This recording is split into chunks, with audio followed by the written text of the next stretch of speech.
فاطمة بنت أسد بني هاشم وسيدة النساء العالمين فاطمة الزهراء بنت محمد رسول الله صلى الله عليه وآله وسلم وحسن المجتبى وسيد الشهداء شهيد كربلاء إمام حسين ابن علي ابن أبو طالب ابن عبد المطلب ابن हाशिम अलैहिस्सलातु वस्सलाम बखिदमते अल-गौस इब्न अल-गौस शेखना सैयदना इमामना मौलाना सज्जद नशीन हुजूर पाक किबला व काबा ছোট हुजूर पाक किबला व काबा এই আজিমুশ শান जिक्रे শাহাদাতে इमाम हुसैन अलैहिस्सलामेर महफिल पाके सज्जद नशीन हुजूर पाकेर महापवित्र कदम मुबारके सिजदा आरजी करे निवेदन करछि मौला আপনি আমাদেরকে এই মাহফিল পাকে প্রত্যেকের হাজিরাখানা কবুল ও মঞ্জুর করুন। আসসালামু আলাইকুম ওয়া রাহমাতুল্লাহি ওয়া বারাকাতুহু।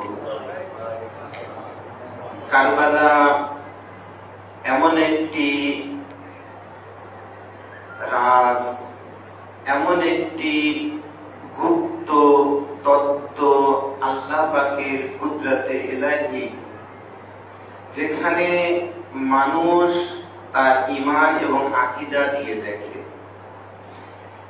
ঈমান যেমন হবে কারবালাটা ঠিক তাদের কাছে তেমনই হবে। কারবালা এমন একটা জিনিস যেখানে আল্লামা ইকবাল রহমতুল্লাহ আলাইহি তিনি তার একটা ঝলক তিনি পড়েছেন, क्या सिर्रे शहादत अगर तफसीर हो जाए तो मुसलमानों का किबला रोज़ाए शब्बीर हो जाए। যদি কারবালাটা সঠিকভাবে বিশ্লেষণ তাফসীর করা হতো তাহলে মুসলমানদের কিবলা রওজায়ে শব্বীর হযরত ইমাম হুসাইন আলাইহিস সালামের রওজা মুবারক হয়ে যেত। হযরত ইমাম হুসাইন আলাইহিস সালাম এই কারবালাতে এসে মানুষের চিন্তা, চেতনা, ঈমান, আকীদাটাকে অন্য আরেকটা রূপে তিনি পরিবর্তন করেছেন। কারবালার আগে মানুষ বেঁচে থাকার জন্য বাঁচত। কারবালাতে ৭২ জন এসে বলল যে না, এটা নাম জীবন না, জীবন হচ্ছে শাহাদাতের অমৃত স্বাদ গ্রহণ করাটাকে জিন্দেগি বলে। কারবালা আগে লোক মনে করত পেট ভরে তৃপ্তি সহকারে খাবারের নাম হচ্ছে জিন্দেগি। কারবালা সেটা বুঝিয়ে দিল না, খাবার না খেয়েও আহলে বাইত পাকদের কদম মোবারকে যদি কেউ থেকে থাকে তার আবাদি জিন্দেগি, তার অনন্ত জিন্দেগি মিলে যায়। কারবালা এটা প্রমাণ করেছে যে পিপাসত্ব থাকা অবস্থায়ও হাউজে কাউসারের মালিকের কদম মোবারকে থাকেও যুদ্ধ করা যায়। কারবালা এটাও প্রমাণ করেছে যে পিপাসা জিতে গিয়েছে, পানি হেরে গিয়েছে। কারবালা এটা প্রমাণ করেছে তলোয়ার ভেঙে গিয়েছে, কাটা মাথা বুলন্দ হয়েছে, কোরআন শরীফ তেলাওয়াত করা শুরু করেছে। কারবালা এটা প্রমাণ করেছে জালিমদের জুলুম কোনদিনও সেই পথটাকে মেনে নেয় না, মাজলুমের সেই মহান কোরবানিটাকে ইমাম হুসাইন প্রতিষ্ঠিত করেছে। কারবালা এমন একটি রাজ, কারবালা এমন একটি কুদরত, ইমাম হুসাইন আলাইহিস সালাম যে কারবালাতে মানুষদেরকে নিয়ে এসেছেন। আশুরা পাকের রাত্রে তিনি চেরাগ নিভিয়ে দিলেন, বাতি নিভিয়ে দিলেন। মানুষ মনে করত ইবাদত বন্দেগী করাতে তাদের জান্নাত মিলে যায়। কারবালাতে ইমাম হুসাইন চিরাগ নিভিয়ে দিলেন, বাতি নিভিয়ে দিয়ে বললেন, আমি হুসাইন ইবনে আলী সৈয়দে শাবাবে আহলে জান্নাত, জান্নাতের মালিকের হাইসিয়াতে আমি বলছি, তোমরা এখান থেকে চলে যাও, শুধুমাত্র আমি একাই থেকে যাব, আমি একাই সত্যের পথে লড়বো, আমি একাই যুদ্ধ করব। তোমাদের উপরে আমাদের কোনো অভিযোগ নেই। আমি হুসাইন ইবনে আলী তোমাদেরকে ওয়াদা করছি, আমি তোমাদেরকে জান্নাতে নিয়ে যাব। যখন বাতি নিভিয়ে দিলেন, পরবর্তীতে আবার যখন বাতি জ্বালালেন, তখন ৭২টা সূর্য আলাদা আলাদা ভাবে জেগে উঠে বলল, হুসাইন ইবনে আলী, আমরা জান্নাতের লোভ লালসাতে আমরা এখানে আসি, আমরা এসেছি আপনার পাক কদমে থাকার জন্য। আমরা জান্নাতের লোভ লালসা যদি করতাম, আপনার উপরে মহব্বত রেখে মদিনাতে থেকেই ভালোবেসে জান্নাত পেয়ে যেতাম। কিন্তু আমরা এই কারবালার জমিনে এসেছি যাতে করে কারবালার ধুলা মাটি আমাদের বুকের উপরে থাকে এবং আমরা যাতে বলতে পারি যে আমাদেরও কিছুটা নজর পাক রয়েছে কারবালার এই জমিনের উপরে। কারবালা এমন একটা জিনিস প্রমাণ করে দিয়েছে, যখন ইমাম হুসাইন আলাইহিস সালাতু ওয়াস সালাম কারবালা পূর্বেই হেরেম শরীফ চত্বরে সমস্ত হাজিরা ইহরাম বেঁধে সাফা মারওয়ার মাঝখানে মাকামে ইব্রাহিমেতে বাইতুল্লাহ শরীফের সামনে যে সময় ইমাম হুসাইন ইহরামটা রেখে যখন তিনি বেরিয়ে চলে আসছেন, সে সময় তিনি বুঝিয়ে দিলেন যে দেখো, ইমাম যদি সাথে না থাকে সেটা কাবার সামনে থাকলেও কুফরি। ইমাম যদি সামনে না থাকে, ইমামের সাথে যদি না হও, তোমরা যদি ইহরাম অবস্থাতেও থাকো তবুও সেটা কুফরি। আর ইমাম যদি কাবার সামনে থেকে চলে আসে এবং ইমামের সাথে যারাই যাবে ওরাই আহলে জান্নাত।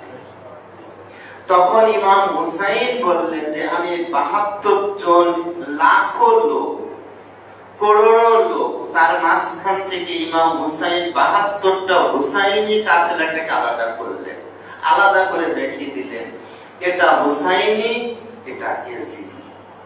কারবালা এটাও শিক্ষা দেয় যে দেখো, আমল যতই সহিহ হোক না কেন, ইমাম এবং আহলে বাইত যদি না থাকে ওই ইবাদতটাও হারাম। बेहुब्बे अहले बैत इबादत हराम है, हम बर्द फर्ज आइन है उल्फत हुसैन। ইমাম হুসাইনের মহব্বত যদি না থাকে, আহলে বাইত পাকদের ইজ্জত তাজিম ভক্তি শ্রদ্ধা না থাকে, সেই ইবাদত কোনো ইবাদতই নাই, বরঞ্চ সেটা অন্যদিকে নিয়ে যাবে। ইমাম হুসাইন বলছেন যে ইবাদত থেকে যেখান থেকে হুসাইনি চলে আসে, শুধু হুসাইনি চলে আসে, পিছে শুধু থাকে ইয়াজিদিয়া। ইমাম হুসাইন বললেন, বায়াত করেছো ইয়াজিদের হাতে, রুকু সেজদা ইমাম হুসাইনের সাথে করতে চাও, এটা কোনোদিনও হবে না। বায়াত যার হাতে হয়েছে তার সাথে যে ইবাদত করে দেখো। ইমাম হুসাইনের সাথে থাকতে গেলে ইমাম হুসাইনের সাথে থাকতে হবে। ইমাম হুসাইন তিনি কি করলেন, ওখান থেকে সমস্ত কাফেলাটাকে নিয়ে তিনি কারবালার মাঠে হাজির করালেন। কারবালা এসে তিনি দেখালেন যে দেখো, এখানেও দেখো, এখানেও দেখো, এমন একটা জিনিস আমি এখানে উপস্থিত করালাম। সে জিনিসটা হচ্ছে এই যে ইব্রাহিমের নমরুদের আগুন যে সময় জ্বলছিল, সেই সময় একটা ছোট্ট ক্ষুদ্র পাখি তার ঠোঁটে করে এক কাতরা পানি, এক ফোঁটা পানি নিয়ে সে আগুনে ফেলতে যাচ্ছিল। পাখিরা তার রাস্তা রুখে দিল, বলে কোথায় যাচ্ছ, সামনে আগুন জ্বলছে। তখন বললেন যে তোমাদের লজ্জা করে না? নবী মুসিবতের মধ্যে আর তোমরা দাঁড়িয়ে রয়েছ। তখন তারা বলছে আমরা কি করতে পারি? তো বলে কি করতে পারি মানে তোমরা বসে আছো কেন, দাঁড়িয়ে আছো কেন, খামোশ আছো কেন?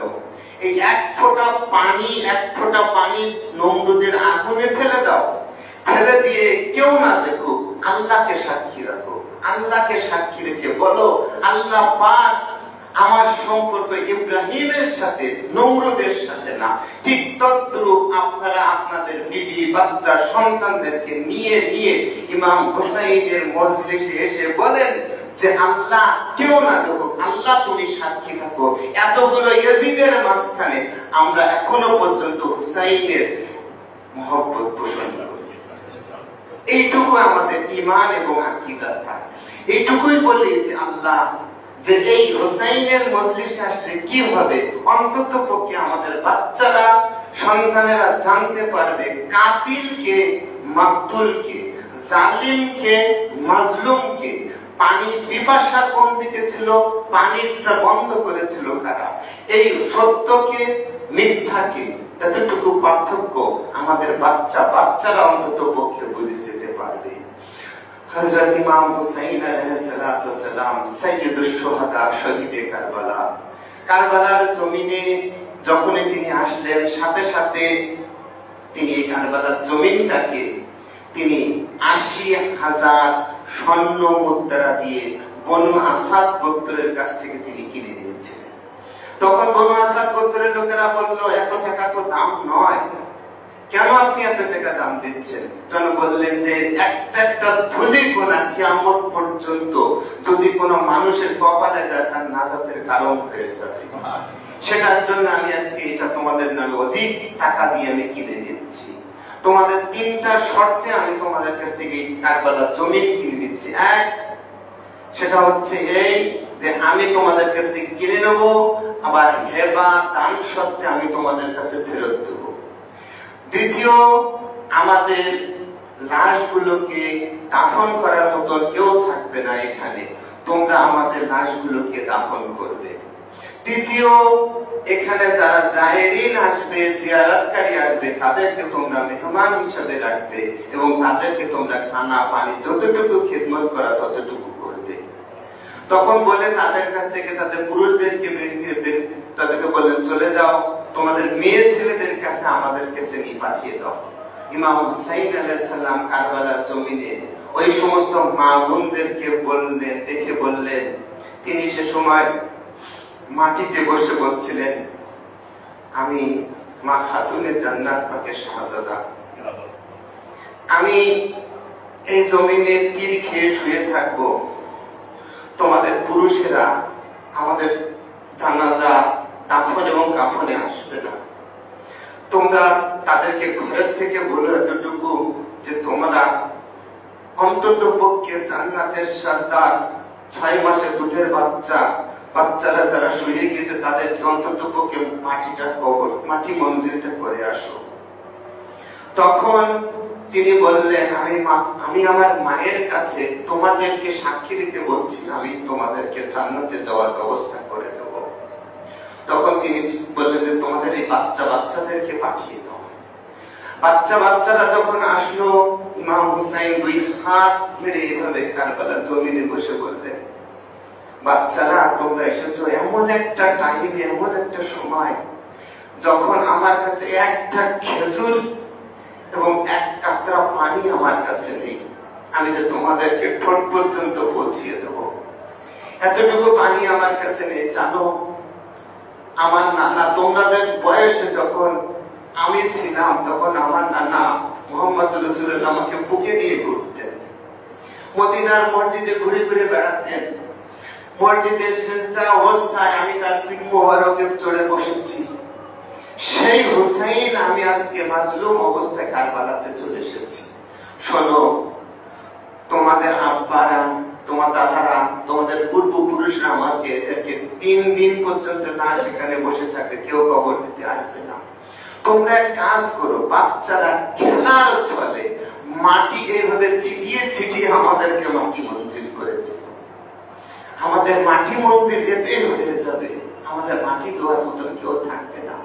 হযরত ইমাম হুসাইন আলাইহিস সালামের ওই যে সময় ওনাদের লুটাপুটা কাফেলা আশুরা পাকের দিন সমস্ত যখন সবকিছু তামাম হয়ে গেল, তামাম হয়ে যাওয়ার পরে সবকিছু শেষ হয়ে গেল, খিমাতে যে সময় আগুন দিয়ে দিল, সমস্ত সবকিছু কাফেলা লুটে নিয়ে নিল। আসমানের নিচে, খোলা আকাশের নিচে হযরত বিবি যায়েনাব আলাইহিস সালাম মদিনা শরীফের দিকে মুখ করে তিনি বলছিলেন, ও মুহাম্মদ মুস্তাফা নানা জান ইমাম হুসাইন, তুমি কোথায় রয়েছো? এসে দেখে যাও তোমার সেই জাদুমণি, কলেজার টুকরা নয়নের মণি ইমাম হুসাইন দেখো তীর খেয়ে মস্তকবিহীন মাথাতে শুয়ে রয়েছে। ও মা খাতুনে জান্নাত ফাতেমা জাহরা, ইমাম হুসাইনের আম্মি জান, তুমি কোথায় রয়েছো?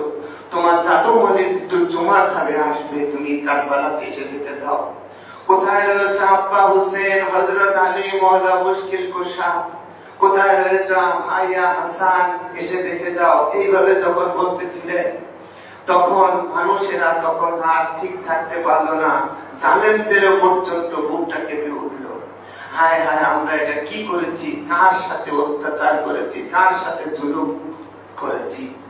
যখন সন্ধ্যা ঘনিয়ে আসলো, রাত হয়ে গেল, বিবি যায়েনাব আলাইহিস সালাম তিনি আহলে বাইত পাকদের বাচ্চারা যারা, মেয়ে ছেলে যারা ছিলেন তাদেরকে এক জায়গায় করলেন। এক জায়গায় করে কাঠের কিছু আগুন দিয়ে তিনি মশা আগুন জ্বালালেন এবং তিনি পাহারাদার হিসেবে তিনি দাঁড়িয়ে গেলেন। তো সমস্ত বাচ্চাদেরকে, সমস্ত সবাই আহলে বাইত যারা ছিলেন ওদেরকে সবাইকে এক জায়গায় করলেন। সন্ধ্যা ঘনিয়ে যে সময় রাত গভীর হতে শুরু করলো, সে সময় তার ছোট্ট একটা শাহজাদি ইমাম হুসাইনের হযরত বিবি সাকিনা আলাইহিস সালাম, যার নাম রেখেছিলেন সুকায়না, তার বুকের শান্তির জন্য আল্লাহ পাকের কাছে চেয়েছিলেন, আল্লাহ তুমি আমার এই বুকের শান্তির জন্য, আমার বুকের উপরে কেউ একজন শান্তির জন্য, আমার সুকুন দেওয়ার জন্য একজনকে পাঠাও। তখন আল্লাহ রাব্বুল আলামিন শাহজাদি বিবি সাকিনাকে পাঠিয়েছিলেন। উনি ওনার আব্বার বুকের উপরে মাথা দিয়ে সবসময় ঘুমাতেন, জীবনে কোনোদিন বালিশের উপরে মাথা দিয়ে ঘুমাননি, আর সবসময় আব্বাকে জড়িয়ে ধরতেন। এই যে সময় প্রথম একটা রাত, সেই রাত হযরত ইমাম হুসাইন আলাইহিস সালাম যে সময় কারবালাতে শহীদ হয়ে গেলেন, সিনা মুবারকে একটা জায়গাও ছিল না যেখানে একটু হাত রাখা যায়। সমস্ত জিসমে আতাহার তীর তীর তীরে তীরে জখম হয়ে গেছিল, তলোয়ারের নেজাতে বর্ষাতে একদম সমস্ত শরীরটায় আর শরীর ছিল না। যে সময় কারবালাতে নিথির দেহটা, দেহ মোবারক, কোন মাথা নেই, সেই মস্তকবিহীন একটা জিসমে আতাহার, সেখান থেকে ছোট্ট মাসুম বাচ্চা রাত গভীর হওয়ার সাথে সাথে তিনি তার আব্বাকে খুঁজতে শুরু করলেন। বাবা বাবা, আব্বা আব্বা বলতে বলতে স্তূপের লাশের স্তূপের মধ্যে যেয়ে সে তার বাবাকে খুঁজে পেল, কিন্তু মস্তকবিহীন অবস্থায়, ওই অবস্থায় তীর মাখা অবস্থায় তিনি ওর আব্বাকে জড়িয়ে ধরে শুয়ে রয়েছেন। তখন হযরত বিবি যায়েনাব আলাইহিস সালাম তিনি আহলে বাইত পাকদের সমস্তদেরকে তিনি খুঁজতেছিলেন যে কোথায় গেছে, কোন বাচ্চা কোথাও ভুলে যেন সরে না যায়, এক জায়গায় থাক। তিনি সমস্ত লুটাপুটা কাফেলা সমস্ত সবাইকে একত্রিত করে রাখছিলেন। কিন্তু হঠাৎ করে বললেন যে শাহজাদিকে তো পাওয়া যাচ্ছে না, শাহজাদি কোন দিকে কোথায় গেলেন? তখন অনেক জায়গায় তিনি খুঁজতে গেলেন, খুঁজে খুঁজে খুঁজে খুঁজে কোথাও পাচ্ছেন না। তিনি তখন হাত তুলে, এইভাবে হাত তুলে বিবি যায়েনাব আলাইহিস সালাম তিনি হাত তুলে তিনি বললেন, ভাইয়া হুসেন, শাহজাদিকে তো কোথাও পাওয়া যাচ্ছে না। আমি জানি আপনি পিপাসার্ত, আমি জানি আপনি কথা বলার মতন পরিস্থিতিতে নেই, আমি জানি এ কথা যে আপনার মস্তক মোবারক এক জায়গাতে, আপনার দেহ মোবারক আর এক জায়গাতে, কিন্তু শাহজাদি থেকে তো কোথাও পাওয়া যাচ্ছে না। আপনি কি একটু মেহেরবানি করে বলবেন ভাইয়া হোসেন আপনার শাহজাদি কোথায় রয়েছে? তখন ওই কাটা মস্তক থেকে আওয়াজ এসে বললো যে বোন চায়না, চিন্তা করো না, আজকে শেষ রাতের মতন বেটি তার বাবার বুকের মধ্যে একটু ঘুমানোর চেষ্টা করছে। হযরত ইমাম হুসাইন আলাইহিস সালামের সেই ওখান থেকে যখন আওয়াজ আসলো তিনি তখন বললেন যে ঠিক আছে, একটা বেটি যদি, একটা শাহজাদি যদি তার বাবার কাছে এইভাবে থাকতে চায়, সকালবেলা অন্তত পক্ষে নিয়ে যাব। যখন তিনি যেভাবে সমস্ত কাফেলাটাকে পাহারা দিচ্ছিলেন, হযরত ইমাম যাইনুল আবেদিন আলাইহিস সালাম তিনিও ছিলেন, তখন দূর থেকে এক কালো নেকাবপোশ ব্যক্তির আগমন ঘটলো। তিনি ইমাম হুসাইনের কাফেলার দিকে রওনা দিলেন, এদিকে অগ্রসর হলেন। তখন বিবি যায়নাব আলাইহিস সালাম তিনি ওই আগন্তুক ব্যক্তির দিকে লক্ষ্য করে বললেন, তুমি কে ভাই? আমি ঠিক জানি না, তবে মেহেরবানি করে নবী এবং নবীর আহলে বায়তের দিকে আর অগ্রসর হও না। এখান থেকে নেওয়ার মতন, লুট করার মতন কোনো কিছুই নেই। সমস্ত সব কিছু খিমাগুলো জ্বলে পুড়ে শেষ হয়ে গিয়েছে, আর নেওয়ার মতন, দেখার মতন কিছুই নেই। মেহেরবানি করে তুমি এসো না। তিনি আরো অগ্রসর হতে থাকলেন। যখন অগ্রসর হতে হতে খুব কাছে আসতে শুরু করলেন, তখন বিবি যায়নাব আলাইহিস সালাম একটা বড় কাঠের একটা লাঠি নিয়ে তিনি বললেন যে আমি তোমাকে বারবার নিষেধ করছি, এখানে আহলে বাইত পাকের বাচ্চারা এবং রমণী ছাড়া এবং অসুস্থ এক ইমাম ছাড়া কেউ নেই, তারপরেও আপনি এদিকে আসছেন কেন? যদি আপনি আর অগ্রসর হন তাহলে কিন্তু আপনি মনে রাখবেন আমার গায়ে কিন্তু আলীর রক্ত রয়েছে। আমি কিন্তু এই কাঠের এটা দিয়ে, লাকড়ি দিয়ে আমি তলোয়ার হিসেবে ব্যবহার করে কিন্তু আপনাকে আমি প্রতিরোধ করব। যখন এই কথা তিনি বললেন, তখন আগন্তুক আরেকটু এগিয়ে এসে মুখের থেকে কাপড়টা সরালেন। সরানোর সাথে সাথে বিবি যায়নাব আলাইহিস সালামের হাত মোবারক থেকে কাঠের লাঠিটা পড়ে গেল। পড়ে যেয়ে তিনি মাটিতে বসে বলছেন, আব্বা মওলা মুশকিল কুশা, আপনি এখানে এসেছেন, আজ রাত্রে এসেছেন?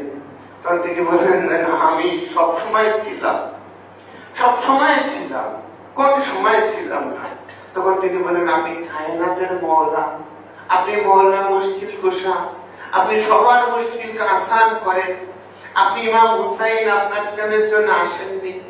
তখন ইমাম মওলা মুশকিল কুশা বললেন, এটা হুসাইনের মর্জি ছিল, এটা ওনার ইচ্ছা ছিল, উনি এইভাবে আল্লাহ পাকের সন্তুষ্টি অর্জন করবেন, সেটার উপরে আমাদের কারোর কোনো হাত ছিল না। ইমাম আলী আসগার, আলী আকবর, আওন, মোহাম্মদ, কাসিম, ওনারা সবাই এইভাবে কোরবানি করতে চেয়েছেন। সেখানে একটা মহান একটা পরীক্ষা ছিল। সেই পরীক্ষার ক্ষেত্রে কাউকে সহযোগিতা করা তো অন্যরকম হয়ে দাঁড়ায়। সেই জন্য আমরা কেউ থাকা সত্ত্বেও আমরা কোনো কিছুই করতে পারিনি। হে বেটি যায়নাব, এখন থেকে কারবালার আরো কঠিন পরিস্থিতি শুরু হবে। তোমাদেরকে এখান থেকে, কালকে এখান থেকে তোমাদেরকে বন্দী বানিয়ে, কয়েদি বানিয়ে তোমাদেরকে নিয়ে যাওয়া হবে। তখন হযরত ইমাম হুসাইন আলাইহিস সালামের সেই মস্তক মোবারক গুলো বর্ষার মাথায় নিয়ে যাওয়া শুরু করেছে। ওনাদেরকে বন্দী হালতে নিয়ে যাচ্ছে। বারবার পিছন দিকে তাকাচ্ছিলেন যে তার সেই শহীদের সর্দার হযরত ইমাম হুসাইন, তার সন্তান আওন ও মোহাম্মদ, হযরতে কাসিমের টুকরো টুকরো হয়ে যাওয়া লাশ, হযরতে আলী আকবরের সেই বর্ষার কাটা কলিজা মোবারক বেরিয়ে যাওয়া, সিনা মোবারক হওয়া লাশ মোবারক সে কারবালার জমিনে ধুলাবালিতে এইভাবে উল্টিয়ে পুল্টিয়ে দিয়েছে। আর মাটি গুলোই করছে, আর কোন রকম কেউ নেই। সবাই যখন ওনাদেরকে নিয়ে চলে যাচ্ছে, এই পরিস্থিতিতে 3 দিন পর্যন্ত কারবালার জমিনে ওনাদের লাশ মোবারক গুলো এইভাবে খোলা আসমানের নিচে ছিল। 3 দিন পরে সময় বনু আসাদ গোত্রের লোকেরা সেই ওনাদের মাটি মঞ্জিল করার জন্য যখন আসলো, এসে দেখে যে লাশ মোবারক গুলো মস্তক নেই, মাথা নেই, কিন্তু লাশ শনাক্ত ছাড়া দাফন করা তাদের জন্য একটা কষ্টকর হয়ে গেল। এটা কার লাশ, কোথায় রাখবো, কিভাবে রাখবো, কি করব, এই কঠিন পরিস্থিতিতে তারা যখন আসলো ঠিকই, কিন্তু তারা সেই লাশ মোবারক গুলো দাফন করতে পারছে না। যখন দাফন না করতে পারলো তখন তারা ভেবে চুপচাপ বসে রয়েছে, কি করব। তখন দূর থেকে একটা ঘোড়ার পিঠে এক সওয়ারি আসলেন, মুখে কাপড় বাঁধা। তখন তিনি তাদেরকে তিরস্কার করলেন, ভর্ৎসনা করলেন এবং বললেন, হে বনু আসাদ গোত্রের লোকেরা, তোমরা কি 80,000 দিরহাম ইমাম হুসাইনের থেকে নেওনি? তোমাদের কি কথা ছিল না যে তাদের লাশগুলো দাফন করবে? কই তো তোমরা এগুলো কিছুই করনি। তখন তারা লজ্জিত হলো, মাথা নিচু করলো, মাথা নিচু করে বলছে যে আমরা এই কাজটা এখন 3 দিন পরে এসে করতে এসে যে দেখি আমরা লাশ শনাক্ত করতে পারছি না, কোন লাশগুলো কোথায় রাখবো, কোন রওজা পাক কোথায় হবে, এটা আমরা ভেবে বুঝতে পারছি না। তখন তিনি বলেন, আমি বলে দিচ্ছি কাকে কোথায় রাখতে হবে, তোমরা তাড়াতাড়ি করে রওজা পাক তৈরি করো, কবরগুলো করো। তখন তারা কাজগুলো শুরু করতে লাগলো। তখন হযরত তিনি তখন কি করলেন, ঘোড়া থেকে নামলেন, মুখে তখন ওই কাপড়টা বাঁধা ছিল, কাপড় বাঁধা অবস্থায় তাদেরকে বলেন, এটা এখানে রাখো, এটা চাওনের লাশ, এটা বিবি জাইনাবের সন্তান মুহাম্মাদের লাশ, এগুলো এই টুকরো টুকরো হয়ে যাবে, এটা কাশিমের টুকরো দেওয়া লাশ, হযরত আলী আকবরের লাশ। পুরে একটা হাত মোবারক ছড়িয়েছিল, 2টা হাত বাজু নেই। তখন সেই 2টা বাজু আলা হাত যখন একসাথে করে দিয়ে বললেন যে ওনাকে এখানে রেখে দাও, ওনার সাথে শিবিরের সামনে নিয়ে যেও না। তখন বললেন, ইনি কে? তিনি হচ্ছেন ইমাম হুসাইনের সেনাপতি হযরতে আব্বাস আলাউদ্দার, ওনাকে ওখানেই রাখা হোক। উনি ওনার শাহাদাতের পূর্বে বলেছিলেন, আমি বিবি সাকিনাকে ওয়াদা করেছিলাম পানি নিয়ে যাব, কিন্তু পানি তো নিয়ে যেতে পারেনি, অন্তত পক্ষে আমার লাশটা যেন এখানেই রাখা হয়, তাই ওনাকে এখানে দাফন করা হোক। ওখানে ওনার রওজা পাক তৈরি করা হলো। সমস্ত লাশ মোবারক যে সময় দাফন করা হয়ে গেল, সব যখন দাফন 72টা শহীদদের লাশ দাফন করা হয়ে গেল, তখন পরিশেষে একটি লাশ মোবারক বাকি রয়ে গেল। যখন ওই লাশ মোবারকের দিকে অগ্রসর হলো, তখন বলল, হে বনু আসাদ গোত্রের লোকেরা, তোমরা এখানে দাঁড়িয়ে যাও, খবরদার আর সামনের দিকে অগ্রসর হতে পারবে না। তো বলে, সব লাশ দাফন করলাম, এই একটা লাশ কি তাহলে দাফন করব না? হ্যাঁ করবে, কিন্তু ওটা তোমরা না, আমাকে করতে হবে। তো বললেন যে এটা তাহলে কার লাশ? তো বলে, আপনি তো পরে বলছি, তোমরা দাঁড়িয়ে থাকো। তখন তিনি নিজেই এই একটা রওজা পাক তৈরি করলেন, তিনি ওই লাশ মোবারককে একাই তুলে তিনি নিজেই রাখলেন, রেখে বলছেন যে আপনি এবার বলেন, প্রত্যেকটা লাশ মোবারক রাখার সময় আপনি বলে দিয়েছেন এটা অমুকের লাশ, এটা অমুকের লাশ, এটা অমুকের লাশ, ওই আপনি এটা তো বললেন এটা কার লাশ? তখন তিনি বললেন যেটা হচ্ছে সাইয়্যিদুশ শুহাদা জিবরিল আযীম হযরত ইমাম হুসাইন ইবনে আলীর রওজা পাক, এটা আমাকেই করতে হয়েছে। তখন ওনারা বললেন যে এবার আপনাকে পরিচয় দিতে হবে, কে আপনি? কাটা মাথা, আপনি তাদের নাম বলে এভাবে সুন্দর করে কিভাবে বলছেন? আপনাকে না বললে আমরা আপনাকে যেতে দেবো না এখান থেকে, আপনাকে বলতেই হবে। তখন তিনি বললেন যে দেখো, আমার উপরে বাধ্য করো না, আমি বড় মাজলুম, আমাকে আল্লাহ পাকের কুদরতে এখানে পাঠানো হয়েছে। আমি হচ্ছে যুগের ইমাম হযরত ইমাম যাইনুল আবেদিন আলাইহিস সালাম। আল্লাহ পাক আমাদেরকে বন্দী অবস্থায় আমাদেরকে নিয়ে যাওয়া হয়েছে শুধুমাত্র এই লাশ মোবারক গুলোকে দাফন করার জন্য আমাকে পাঠানো হয়েছে। আল্লাহ পাক আমাকে এখানে পাঠিয়েছেন, আমি ওনাদেরকে লাশ মোবারক গুলো দাফন করে আবার আমি সেই চলে যাচ্ছি সেই কাফেলার দিকে, যেখানে আমার সব কাফেলারা চলে যাচ্ছে।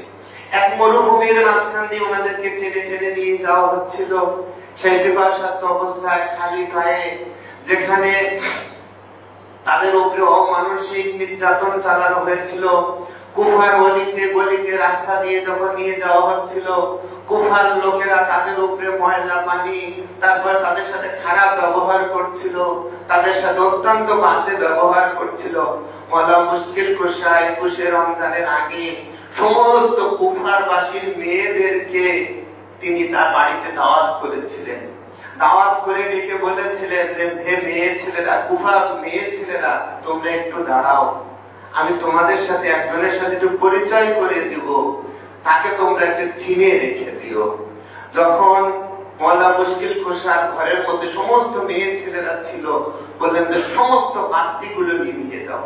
বাতিগুলো যে সময় নিভিয়ে দিল, একটা শুধুমাত্র চেরাগ জ্বালিয়ে বিবি জাইনাবের সামনে রেখে বললেন, এই চেহারা মোবারকটা একটু চিনে রেখে দিও হে কুফার মেয়ে ছেলেরা, যদি কোন সময় তোমাদের এই রাস্তা দিয়ে সে যায় তবে তার উপর অত্যাচার করো না। সে ফাতেমা তুজহরা সন্তান, সে মুহাম্মদ রাসূলুল্লাহর শাহজাদি, ওই ঘরের শাহজাদি। সে চলতে পারে না, সে তার হাঁটতে কষ্ট হয়, তার খালি পায়ে যেতে কষ্ট হয়, তোমরা তার সাথে খারাপ ব্যবহার করো না। প্রত্যেকটা কুফার মেয়ে ছেলেদের সাথে মওলা মুশকিল কুশা এইভাবে বিবি জাইনাব আলাইহিস সালামের সাথে পরিচয় করিয়ে দিয়েছিলেন। সেই দিনও তারা সেই কথাগুলো বেমালুম ভুলে গিয়েছিল, তারা তার সাথে ভালো ব্যবহার করেনি। যে সময় টানতে টানতে যে সময় নিয়ে যাচ্ছে, নিয়ে যেতে যেতে যেতে যেতে যেতে একটা সময় মরুভূমির মাঝখানে পুরো কাফেলাটা উঠে গেল। ইমাম হুসাইন আলাইহিস সালামের মাথা মোবারক সেই বর্ষার মাথায় ছিল, সেখান থেকে আমার যে লোকটা এভাবে ধরে নিয়ে যাচ্ছিল, ঠিক নিয়ে যাওয়ার সময় সে মস্তক মোবারক এবং সেই লোকটা সামনের দিকেও যেতে পারছে না, ডাইনে যেতে পারছে না, বামে যেতে পারছে না, পিছুও করতে পারছে না, একদম সে দাঁড়িয়ে গেল। সমস্ত কাফেলা 72টা মাথা দাঁড়িয়ে গেল, কেউ যেতে পারছে না, সামনের দিকেও যেতে পারছে না, পিছন দিকেও যেতে পারছে না। তখন কি করবে ভেবে না পেয়ে সীমার সহ সমস্ত উচ্চ পদস্থ বড় বড় কাফের মালাউনেরা ওই ইমাম জয়নুল আবেদিন আলাইহিস সালামের বন্দী অবস্থাতে এসে বলছেন যে আপনার আব্বার মাথা মোবারক তো সামনে নিয়ে যাওয়া যাচ্ছে না, এখন আপনি বলে দেন যে আপনার আব্বার মাথা মোবারক সহ এই কাফেলা আমরা কিভাবে নিয়ে যাব। তখন ইমাম জয়নুল আবেদিন আলাইহিস সালাম বললেন, হায় রে মালাউন, তোমরাও যদি বিপদে পড়ো তখনও কি আহলে বাইত তোমাদেরকে সাহায্য করবে? তখন তিনি বললেন, ঠিক আছে, আচ্ছা আমরা দেখছি কি অবস্থা। তখন তিনি আসলেন, এসে বলছেন যে দেখো তো আমাদের যারা কাফেলার মধ্যে যারা ছিল, আমাদের যে আমরা আহলে বাইত পাক, আমাদের যে খানদান পাকে আতহার আমরা যারা ছিলাম, তারা এখানে সবাই উপস্থিত আছে কিনা দেখো তো। তখন তিনি গুনে গুনে দেখলেন সবাই উপস্থিত রয়েছেন, কিন্তু ছোট্ট একটা শাহজাদি বাচ্চা সেই বিবি সাকিনা আলাইহিস সালাম সেই ওই কাফেলার মধ্যে নেই। তখন তিনি বললেন, এই কারণে আমার আব্বার মাথা মোবারকটা সামনের দিকে নিয়ে যাওয়া যাচ্ছে না, উনি ওনার শাহজাদিকে কোথাও হয়তো খুঁজতেছে, সেই জন্য। তখন তারা বলল যে আমরা এখানে বসলাম, আপনি আপনার বোনকে যান খুঁজে নিয়ে আসেন।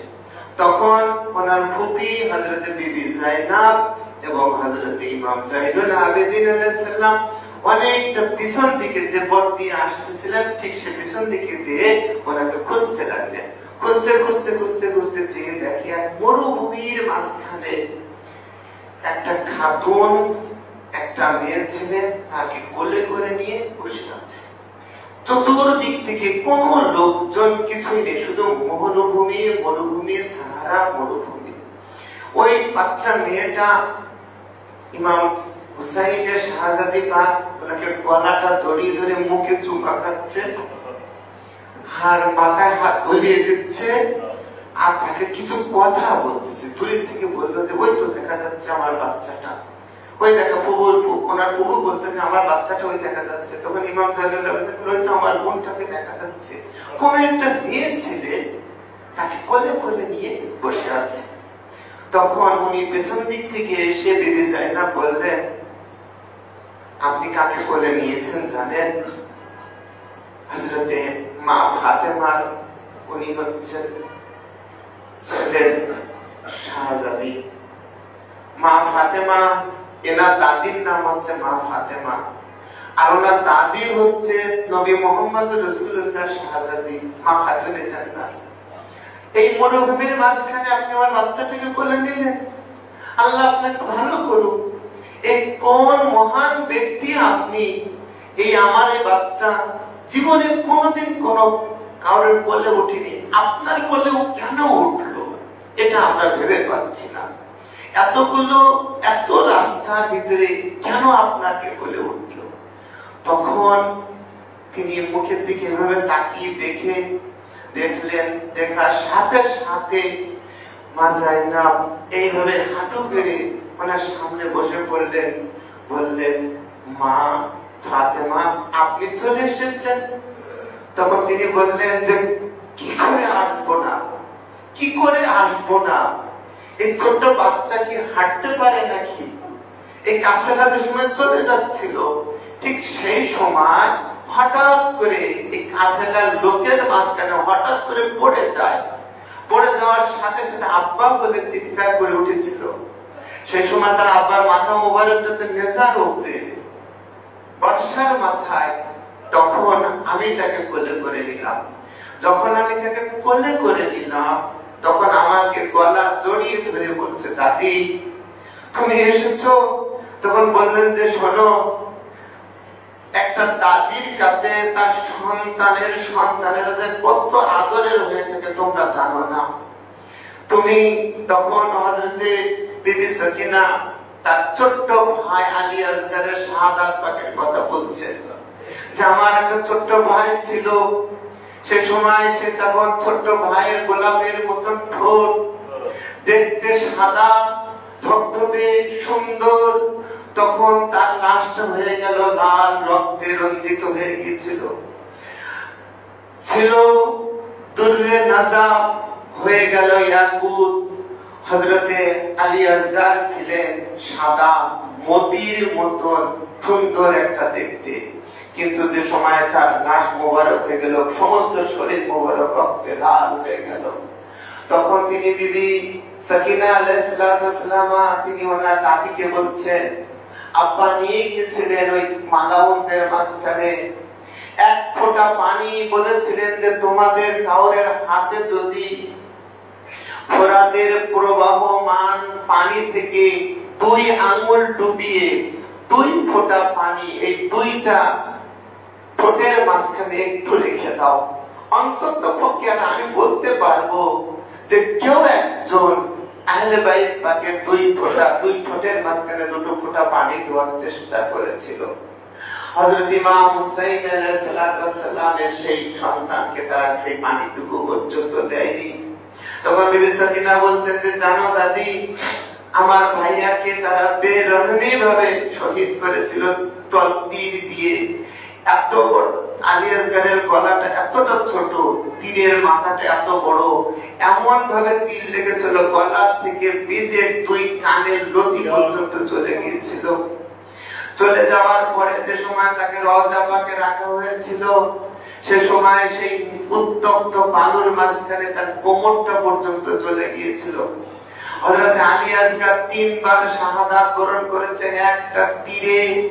যখন তার রওজা পাকে রাখা হয়েছিল উত্তপ্ত মরুভূমির বুকের বালুতে, আবার যে সময় তার লাশ মোবারক যে সময় যখন তোলা হয়েছিল, এইভাবে খুঁচিয়ে খুঁচিয়ে লাশ মোবারক তোলা ছিল, তখন সিনা মোবারকে তলোয়ার বেঁধে গিয়েছিল। ছোট্ট 6 মাসের বাচ্চা একসাথে 3 বার শাহাদাত বরণ করেছে। হযরত ইমাম হুসাইন আলাইহিস সালাম যে সময় ওনার লোটাপোটা কাফেলাতে সময় কুফার গলির দিক থেকে নিয়ে যাচ্ছিল, গভর্নর হাউজের সামনে দিয়ে যাচ্ছিল, তখন একটা জিনিস মনে রাখবেন, সন্তানের কাছে তার পাপের ঘেরান সবচেয়ে যে যেখানে থাকুক না কেন সে পেয়ে থাকে। যে সময় যাচ্ছিল কুফার গভর্নর হাউসের সামনে দিয়ে, তখন হযরত মুসলিম ইবনে আকিল ওনার শাহাদাতের পূর্বে উনি পানি চেয়েছিলেন। পানি পান করতে চেয়ে ওনার খুন মোবারকে পানির পাত্রটা লাল হয়ে গিয়েছিল। তখন তিনি পানিটা এইভাবে কুফার গভর্নর হাউসের দেওয়ালে ঢেলে দিয়েছিলেন। তখন সেই মালাউনটা বলল, আপনি পানি পান করবেন না, কিন্তু পানি চাইলেন কেন? তখন তিনি বললেন যে তুমি বুঝবে না কেন পানি চেয়েছি। আমার দুটো বাচ্চা আছে, সেই বাচ্চা দুটো এইখান দিয়ে সামনে দিয়ে যাবে, যাওয়ার সময় তার বাপের আব্বার এই খুনের সে খুশবু পাবে। তো যখন হযরত মুসলিম ইবনে আকিলের শাহজাদীরা বন্দী অবস্থায় কুফার গভর্নর হাউসের সামনে দিয়ে যাচ্ছিলেন, তখন দাঁড়িয়ে থেকে বললেন, ফুপি জায়নাব, বেবি জায়নাব, এখানে তো আমি আমার আব্বার খুশবু পাচ্ছি। তাহলে কোথায় তোমার আব্বার খুশবু? তখন হ্যাঁ, মুসলিম ইবনে আকিলের খুশবু পাচ্ছি। তখন তিনি দেখলেন হ্যাঁ, দেওয়ালের গায়ে সেই ছিটানো রক্ত এখনো পর্যন্ত লেগে রয়েছে। তুলেই দেখো আমি এখান থেকে আব্বার খুশবু পাচ্ছি। তখন তিনি বললেন যে দেখো, দূরে একটু তাকিয়ে দেখো, কুফার গভর্নর হাউসে সেই হযরত মুসলিম ইবনে আকিলের কাটা মাথাটা ঝুলে রয়েছে। হযরত ইমাম হুসাইন আলাইহিস সালাতু ওয়াস সালামের সেই দিনের সেই ঘটনাটাই শেষ নয়।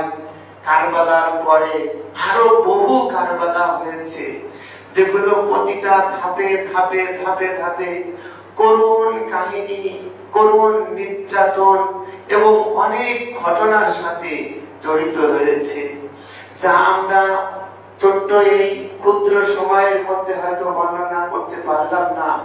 কিন্তু অন্তত পক্ষে হযরতে ইমাম হুসাইনের জিকরে শাব্বিরের মাহফিল পাকে আমরা এতটুকু বলতে পারি যে হযরত ইব্রাহিম আলাইহিস সালামের সেই আগুনের উপরে ছোট্ট একটা পাখি এক ফোঁটা পানি ফেলে যেভাবে নমরুদের আগুনটাকে নেভানোর চেষ্টা করেছিল, ঠিক তদ্রূপ আমাদের মতন গুনাহগার বান্দারা যে এই শাব্বিরের জিকরে শাব্বিরের মজলিসে এসে অন্তত পক্ষে মাথাটা নিচু করে অন্তত পক্ষে বলতে পারলাম, হুসাইন আলাইহিস সালাম, আমরা আপনার দরবার বাগের এখনো পর্যন্ত গোলাম আছি, কেউ না জানুক, অন্তত পক্ষে আপনি সাক্ষী থাকেন।